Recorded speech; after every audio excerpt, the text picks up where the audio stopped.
का अंतिम समय आता है तो उसे अपने पाप याद आने लगते हैं। तो सरकार जब अपनी अंतिम समय की तरफ पहुंच रही है तो उसे अपने पाप याद आ रहे हैं, इसलिए अब गारंटी हो गई है कि ये सरकार हारने वाली है, इसलिए उन्होंने 7 गारंटियों की बात शुरू की।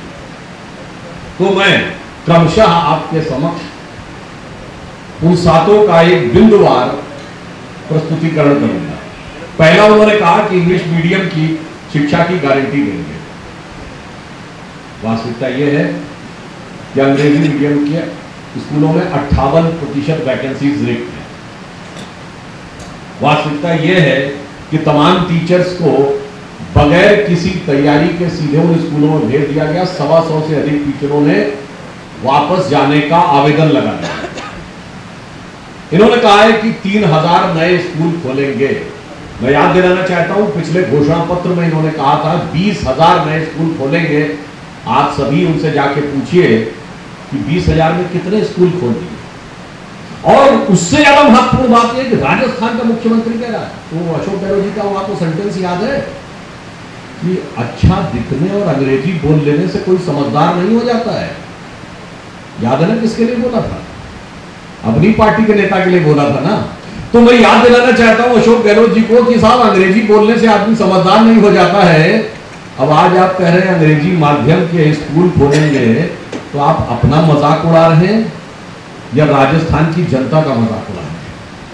परंतु मैं ये भी याद दिलाना चाहता हूं, आज लैपटॉप की उपयोगिता और सार्थकता बढ़ी है, तो इसलिए बढ़ी है श्री नरेंद्र मोदी जी के नेतृत्व में आईटी रिवॉल्यूशन आया पिछले 9 साल।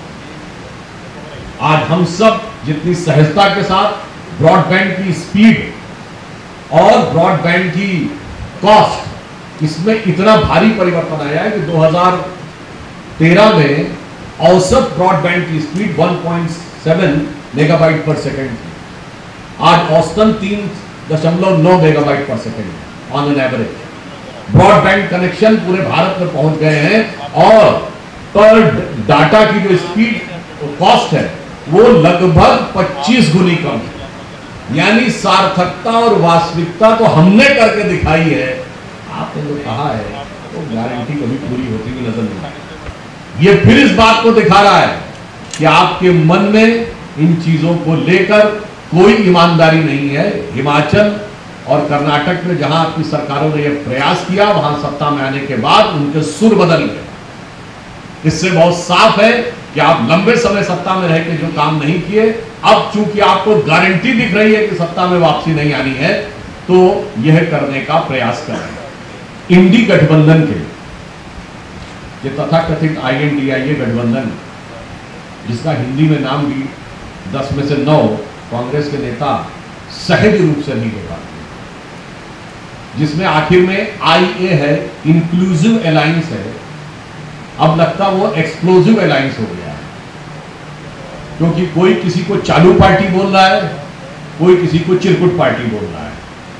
आपको ऐसा सुंदर अद्भुत समन्वय किसी गठबंधन में देखने को नहीं मिलेगा कि इतने सुंदर सुंदर विभूषणों से एक दूसरे को विभूषित करते हुए वो अपनी एकता की कसमें खा रहे हैं। मगर आज तो साहब ऐसा एक्सप्लोसिव काम किया है इस इंडी गठबंधन के सूत्रधार बिहार के मुख्यमंत्री नीतीश कुमार जी ने महिलाओं के लिए जो भर्त्सना योग्य निंदनीय बयान दिया है। मेरा सीधा सवाल है कि सोनिया गांधी जी और प्रियंका गांधी जी ने मुंह में दही को जमा रखा है। आप इंडी गठबंधन के सबसे बड़े दल हैं और नीतीश कुमार तो बोल भी चुके हैं, आपका नेतृत्व होना चाहिए। ये 24 घंटे बाद भी महिलाओं के बारे में इतनी अभद्र टिप्पणी, जो कि यदि सदन के पटल में नहीं होती तो शायद कानूनी कार्रवाई शुरू हो जाती, क्योंकि फ्लोर ऑफ द हाउस पे बोले गए स्टेटमेंट पे कानूनी कार्रवाई नहीं होती, उस कारण से उनको संरक्षण प्राप्त है।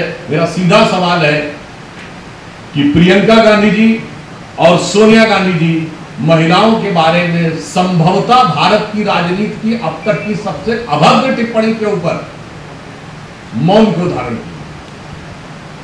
तो मैंने आपके समक्ष इनकी 7 गारंटियों की हकीकत, इन्होंने जो 7 गारंटी पूरी कर दी है वो आपके सामने रखी है। और आज हमारा सीधा सवाल है कि इस ढंग के सवाल जवाब, इस ढंग का वक्तव्य बोलने के बाद भी कांग्रेस पार्टी ने चुप्पी क्यों साधे? धन्यवाद।